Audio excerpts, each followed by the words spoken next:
Hello, everybody. I'm Fitz Rabin, Stam Scribe, Soul Scribe.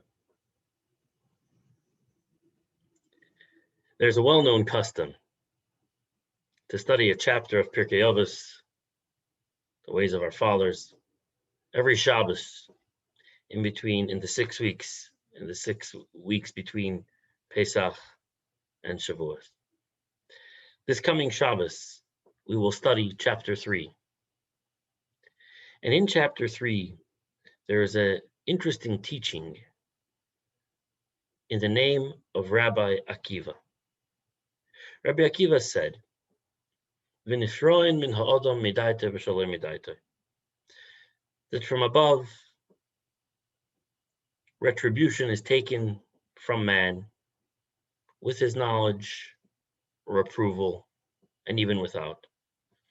And the simple understanding of what Rabbi Akiva means to say is that there are consequences to all of our actions, spoken words, thoughts.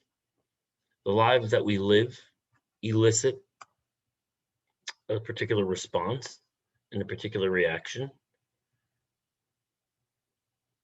and a particular consequence.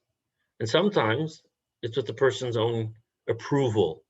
In other words, that is to say that a person recognizes the consequences and the circumstances of their life as being an appropriate response to the way they've been living. And sometimes it's shalom midaita. Sometimes a person looks at what's going on for them in their life and they're like, I don't deserve this. I'm a victim of this. This is totally, I haven't caused this at all. And that's what it means, shalom midaita, without his approval or without his consent or without his recognition. And the point that Rabbi Akiva is making is that whatever happens to us in our life is always the consequence of our way of living. Sometimes we recognize it, and sometimes we're in denial of it, and we don't fully acknowledge it. That's the simple reading of the Mishnah. The Baal Shem Tov taught an interpretation of this Mishnah, which actually is sourced in the writings of Reb Nachman of Breslov. The Rebbe brings this teaching of the Baal Shem Tov and quotes Reb Nachman of Breslov as the source of this teaching. And the way the Baal Shem Tov interpreted the Mishnah is as follows. Retribution is taken from man, midaitoi, with his knowledge, with his consent, with his approval, v'shalom midaita, and without his knowledge, consent, and approval. Meaning to say, a person only gets in his life what he himself has declared he is deserving of.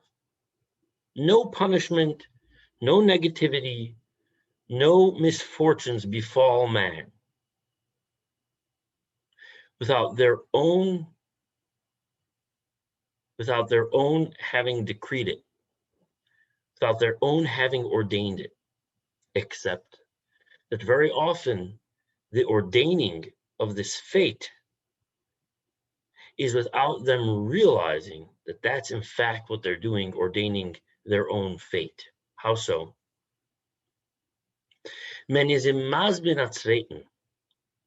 What happens is that a person encounters someone else who's committed a sin just like he has, or has a kind of a shortcoming just like he has, or exhibits some kind of flaw just like he has.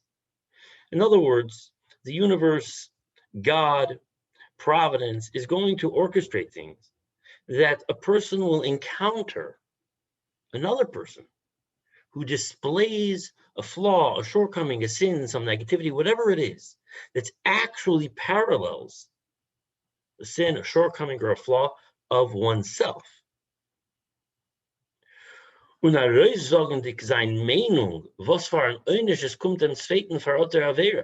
what happens is, man passes judgment. We see another person, maybe they're less religious than us, or we think they are. Maybe they're less respectful than us. We think they are. Maybe they're obnoxious. Maybe they're selfish. You name it, the gamut, whatever it is, whatever it may be. And we pass judgment on them.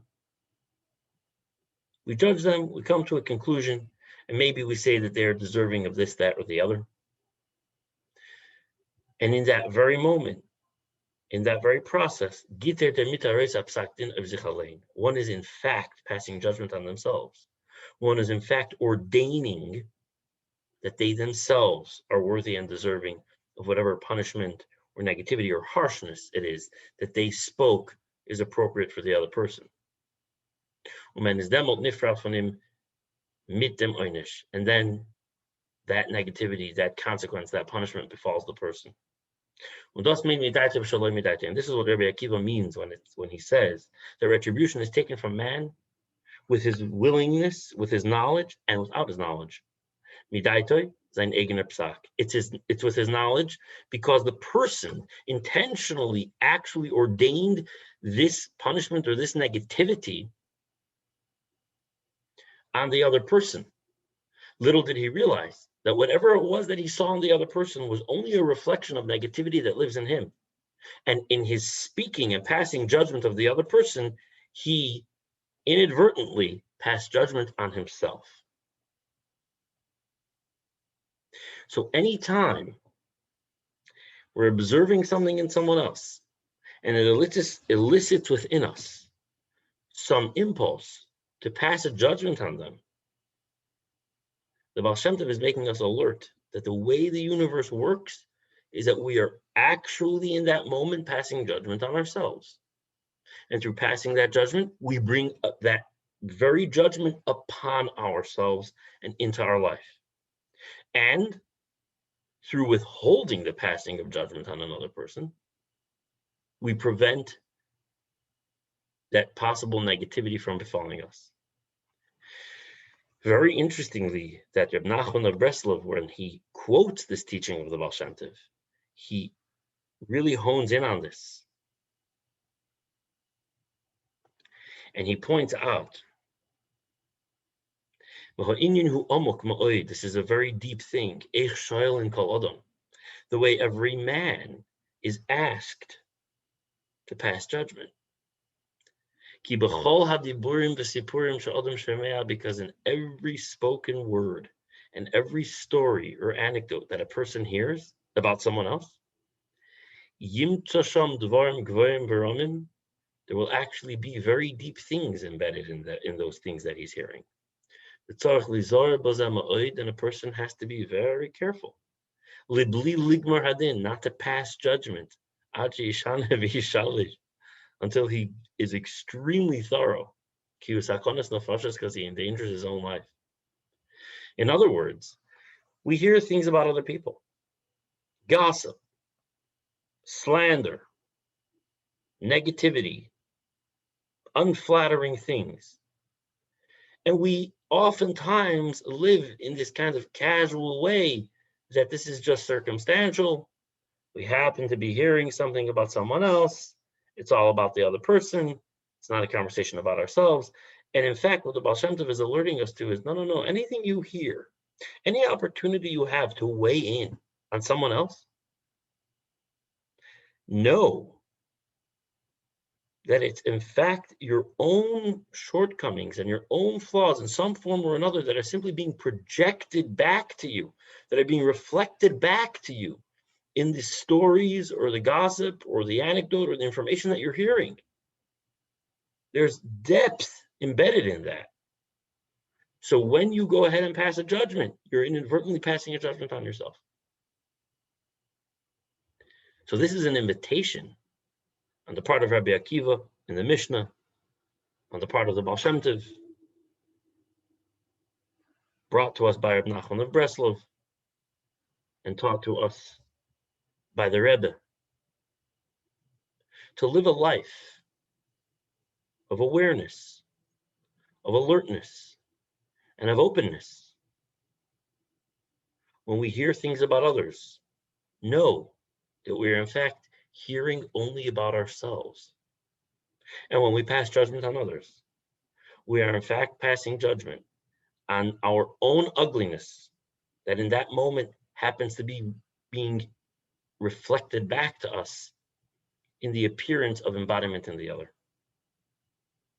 And as we begin to cultivate and live a life that's judgment-free, it's not only ethically right, correct, and morally correct, and religiously correct, but actually that frees us up from being constricted and strangulated by the punishment of judgment. And it allows for us to be a much more expansive space for goodness to flow into us and through us into the world without the interference of constriction, of judgment, of punishment, of any negativity. Thank you for receiving this and for receiving me. I love you all. If you'd like to be in a deeper conversation, to take this deeper into your being, to live from a space of freedom of judgment, be it freedom of judgment of others, freedom of judgment of yourself, to be more expansive in your internal state and create more expansive results in your world, I'd love to be in conversation with you. I love you.